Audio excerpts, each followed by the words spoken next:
సాధారణంగా క్యాన్సర్ అనగానే అది 50-60 ఏళ్ల వయసు వారిలో కనిపించే జబ్బుగా మనం భావిస్తుంటాం. కానీ ఇవాళ ఆ భావన పటాపంచలైపోతోంది. ఇటీవల కాలంలో 25 ఏళ్ల యువతలోనూ క్యాన్సర్ తన పంజాను విసురుతోంది. పెద్ద పేగు, రొమ్ము, థైరాయిడ్, బ్లడ్ క్యాన్సర్లు అనేవి యువతలో ఎక్కువగా కనిపిస్తున్నాయని డాక్టర్లు చెబుతున్నారు. మారుతున్న ఆధునిక జీవనశైలి, అల్ట్రా ప్రాసెస్డ్ జంక్ ఫుడ్ సంస్కృతి, విపరీతమైన మానసిక ఒత్తిడి, చాలినంత శారీరక శ్రమ లేకపోవడం ఇవన్నీ యువతరాన్ని క్యాన్సర్ కోరలకు చిక్కుకునేలా చేస్తున్నాయి.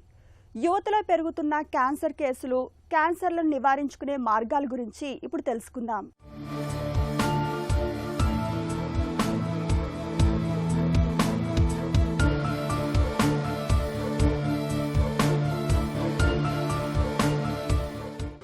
యవ్వనం అంటే ఉక్కు లాంటి ఆరోగ్యం, ఉరకలెత్తే ఉత్సాహం. కానీ నేడు ఇందుకు భిన్నమైన పరిస్థితులు కనిపిస్తున్నాయి. ఏ 60-70 ఏళ్ల వయసులో రావాల్సిన క్యాన్సర్ మహమ్మారి 25 ఏళ్ల యువతపై తన పంజాను విసురుతోంది. ప్రతిష్టాత్మక బ్రిటిష్ మెడికల్ జర్నల్ తాజా అధ్యయనం ప్రకారం గత 30 ఏళ్లలో 50 ఏళ్లలోపు వయసు ఉన్న యువతలో క్యాన్సర్ కేసులు ప్రపంచవ్యాప్తంగా ఏకంగా 79% పెరిగాయని తేలింది. ముఖ్యంగా మన దేశంలో ఎక్కువగా బ్రెస్ట్ క్యాన్సర్, పెద్ద పేగు, నోటి క్యాన్సర్లు 20-40 ఏళ్ల వారిలో విపరీతంగా కనిపిస్తున్నాయి. బాధాకరమైన విషయం ఏమిటంటే ఈ క్యాన్సర్లలో చాలా వరకు ముదిరిపోయే వరకు అవి బయటపడటం లేదని, వాటిని గుర్తించేసరికి ఆలస్యమైపోతుందని వాపోతున్నారు డాక్టర్లు. రీసెంట్గా మనం సమాజంలో యుక్త వయసులో అంటే కనుక 15-20 నుంచి 30-40 సంవత్సరాల లోపు కూడా వీళ్ళలో క్యాన్సర్ బారిన ఎక్కువగా పడతాం అనేది కొద్దిగా చూస్తున్నాం. దీనికి వివిధ కారణాలు అంటూ ఉన్నాయండి. ఎందుకంటే గత 20 సంవత్సరాల ముందు లేదంటే 30 సంవత్సరాల ముందుతో పోలిస్తే కనుక మన చుట్టుపక్కల కాలుష్యం అనేది కొద్దిగా పెరిగినట్టు మనం గమనించవచ్చు. అంతేకాకుండా మన ఉద్యోగరీత్యా ఒత్తిళ్లు కానీ, మన నిద్రలేనితనం కానీ, లేదంటే ఉద్యోగం యొక్క నా సమయం అటు ఇటుగా ఉండటం కానీ, వీటితో పాటు ఈ దుర అలవాట్లు అనేవి ఎక్కువగా ఉండటం. ఇంతేకాకుండా మన ఆహారపు అలవాట్లలో మార్పు అనేది కూడా మనం గమనించవచ్చు. యుక్త వయసులో వచ్చే మనం ముఖ్యంగా ఏంటంటే కనుక మెదడుకు వచ్చే క్యాన్సర్లు, అంతేకాకుండా థైరాయిడ్కి వచ్చే ఇబ్బందులు, రొమ్ముకు వచ్చే క్యాన్సర్లు, చర్మంకి వచ్చే క్యాన్సర్లు, అతి ముఖ్యంగా మెలనోమా అని, లేదంటే బీర్జార్కి వచ్చే క్యాన్సర్లు, టెస్టిక్యులర్ క్యాన్సర్స్ అంటాము. అంతేకాకుండా మనకి రక్తంలో వచ్చే ఇబ్బందులు, లింఫోమా కానీ, లుకీమియా కానీ, లేదంటే కండరాలకు వచ్చే క్యాన్సర్లు, సార్కోమా కానీ, ఇవన్నీ కూడా యుక్త వయసులో మనం ఎక్కువగా చూస్తూ ఉంటామండి. ఎందుకంటే యుక్త వయసులో వచ్చే జన్యుపరమైన మార్పులు వేరుగా ఉంటాయి కాబట్టి వీళ్ళలో వచ్చే క్యాన్సర్లు కూడా వేరుగా ఉంటాయి. చేతులు కాలేక ఆకులు పట్టుకున్నట్లు క్యాన్సర్ వచ్చాక కన్నీళ్లు పెట్టుకోవటం కాదు. అసలు అది ఎందుకు వస్తుందో మనందరం తెలుసుకోవాలి. యువతలో క్యాన్సర్ మహమ్మారికి ప్రధాన కారణం అరాచకమైన ఆధునిక జీవనశైలి, తీరుతెన్ను లేని ఆహారపు అలవాట్లే. ప్రాసెస్ చేసిన జంక్ ఫుడ్స్, నిద్రలేమి, విపరీతమైన మానసిక ఒత్తిడి మన శరీరంలోని రక్షణ వ్యవస్థను చిన్నాభిన్నం చేస్తున్నాయి.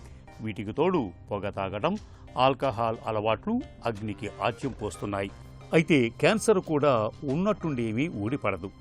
అది శరీరంలో తిష్ట వేసుకోవటానికి ముందే కొన్ని ముందస్తు సంకేతాలు పంపిస్తూ ఉంటుంది.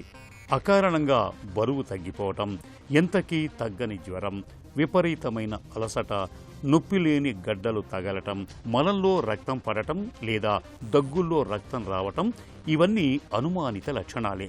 ఈ లక్షణాలను నిర్లక్ష్యం చేస్తే క్యాన్సర్ కణాలు రక్తంలో కలిసిపోయి లివర్, మెదడు, ఎముకలకు వ్యాపిస్తాయి. దీనిని మెటాస్టాసిస్ అంటారు. ఒకసారి ఈ స్థితికి చేరితే కాపాడటం డాక్టర్లకు కూడా కత్తి మీద సామే. చిన్న వయసులో కూడా ఏంటంటే మనకి ఎప్పుడైనా ఊరికనే అలసట రావటం, లేదంటే చర్మం మీద మెడ దగ్గర కానీ, లేదంటే గజ్జల్లో కానీ చిన్నపాటి గడ్డలు రావటం కానీ, ఇంతేకాకుండా ఆ దగ్గులో కానీ, లేదంటే విరోచనం కానీ, చిన్నపాటి రక్తపు చారలు కానీ అవి కనిపించినట్లయితే చాలామంది పైల్స్ అని వదిలేసి కూడా దాని తర్వాత చూసినట్లయితే అది ప్రమాదకరమైన గడ్డ కింద మారగలిగే అవకాశం ఉంటుంది. సో అది కానీ, లేదంటే ఈ పొగాకు ఉత్పత్తులు అలవాటు ఉన్న వాళ్ళలో నోట్లో ఏమైనా పుళ్ళలాగా కనిపించినా కానీ, లేదంటే గొంతులో మార్పు కానీ, లేదంటే స్వరంలో మార్పు ఉన్నా కానీ, మింగటం కష్టంగా ఉన్నా కానీ, ఇలాంటి లక్షణాలు ఏమాత్రం కనిపించినా కానీ వెంటనే డాక్టర్కి చూపించుకుని దేనివల్ల ఉందనేది తెలుసుకోవాల్సిన అవసరం ఉంటుంది. అంతేకాకుండా ముఖ్యంగా ఆడవాళ్ళలో కూడా మనం చూస్తున్నామండి. ఇదివరకు రోజుల్లో రొమ్ము క్యాన్సర్ అనేది మనకి 45, 50, 60 సంవత్సరాల వాళ్ళలో చూసేవాళ్ళం. ఈ రోజుల్లో కొంతమందిలో, అందరిలో అని కాదు కానీ కొంతమందిలో 25, 30, 35 సంవత్సరాలు కూడా దీన్ని బారిన పడే అవకాశం ఉంది. క్యాన్సర్ గురించి మన సమాజంలో ఉన్న అపోహలు అన్నీ ఇన్ని కావు. క్యాన్సర్ వస్తే ఇక చావే శరణ్యం అని, ఇది ఒకరి నుంచి ఒకరికి అంటే అంటువ్యాధి అని భయపడిపోతూ ఉంటారు. కానీ ఈ నమ్మకాల్లో ఏమాత్రం నిజం లేదు. ప్రారంభ దశలో గుర్తిస్తే క్యాన్సర్ను 100% నయం చేయొచ్చు. క్యాన్సర్ ఏ రకమైనది, ఏ దశలో ఉందో తెలుసుకోవటానికి నేడు అత్యాధునిక ల్యాబ్ పరీక్షలు అందుబాటులో ఉన్నాయి. ఎక్కడైనా గడ్డలు ఉంటే చిన్న సూదితో కణజాలాన్ని తీసి బయాప్సీ చేస్తారు. శరీరం మొత్తంలో క్యాన్సర్ ఎక్కడెక్కడ దాక్కుందో తెలుసుకోవటానికి పెట్-సిటీ స్కాన్ అద్భుతంగా పనిచేస్తుంది. ఇప్పుడు కొత్తగా రక్త పరీక్ష ద్వారానే క్యాన్సర్ జన్యువులను కనిపెట్టే లిక్విడ్ బయాప్సీ, జీనోమిక్ టెస్టింగ్లు కూడా అందుబాటులోకి వచ్చాయి. తప్పనిసరిగా 30 సంవత్సరాలు పైబడిన ఆడవాళ్ళందరూ ప్రతి 3 సంవత్సరాలకు ఒకసారి ప్యాప్స్మియర్ పరీక్ష, లేదంటే 5 సంవత్సరాలకు ఒకసారి తప్పనిసరిగా ప్యాప్స్మియర్ మరియు హెచ్పివి DNA కో టెస్టింగ్ పరీక్ష చేయటం వల్ల ఈ ప్రమాదపు సర్వైకల్ క్యాన్సర్ లేదా గర్భాశయ ముఖద్వారపు క్యాన్సర్ని ముందుగానే గుర్తించి దాన్ని పూర్తిగా నయం చేసుకోవచ్చు.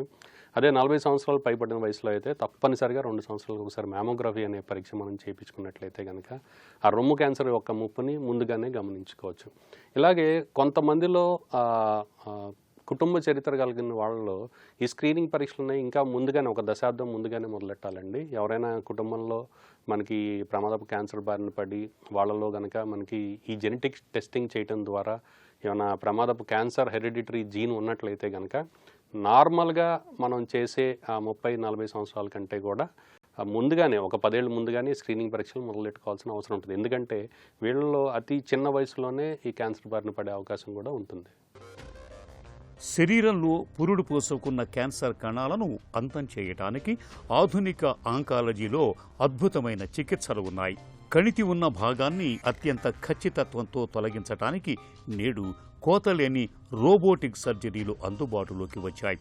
అలాగే క్యాన్సర్ కణాలను మార్చి మసి చేయటానికి కీమోథెరపీ, రేడియేషన్తో పాటు నేడు మ్యాజిక్ బుల్లెట్స్ లాంటి టార్గెటెడ్ థెరపీ కూడా వాడుతున్నారు. అన్నిటికంటే అద్భుతం, మన శరీర రోగ నిరోధక శక్తినే క్యాన్సర్పై పోరాడేలా సైనికుల్లా మార్చే ఇమ్యూనోథెరపీ యువత పాలిట సంజీవనిలా మారుతోంది. ఇక క్యాన్సర్లను నివారించుకునే విషయానికి వస్తే యువత ప్రతిరోజు కనీసం 40 నిమిషాలు చెమట పట్టేలా వ్యాయామం చేయటాన్ని అలవాటు చేసుకోవాలి. పీచు లభించే కూరగాయలు, పండ్లను ఆహారంలో భాగం చేసుకోవాలి. పొగాకు, ఆల్కహాల్ను జీవితంలోకి రానివ్వకూడదు. ముఖ్యంగా అమ్మాయిలు సర్వైకల్ క్యాన్సర్ రాకుండా HPV వ్యాక్సిన్ను తప్పకుండా వేయించుకోవాలి.